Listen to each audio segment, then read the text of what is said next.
الحمد لله انتهت مباراة الأهلي ويانج أفريكانز بالتعادل الإيجابي 1-1.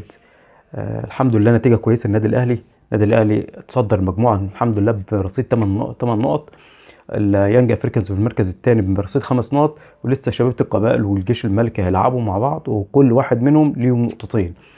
النادي الأهلي الشوط الأولاني ما كانش أحسن حاجة، يعني كان باين عليه الإرهاق وباين عليه إن في غلطات، وحتى الجون اللي جه كان غلطة دفاعية، الفاول اتلعب بسرعة، اللعيبة ما كانتش واقفة كويس.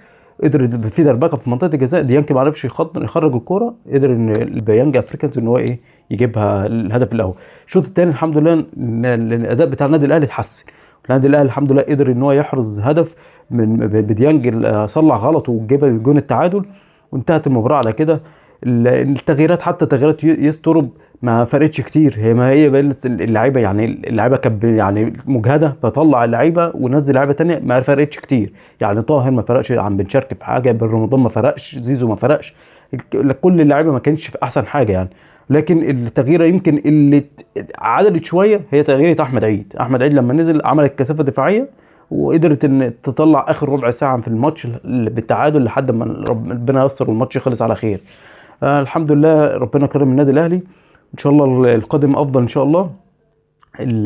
يسترب لعب ماتشين في دوري ابطال افريقيا خارج ارضه امام الجيش الملكي وامام يانج افريكانز، قدر ان هو يرجع في النتيجه بعد ما يكون متاخر بنتيجه 1-0.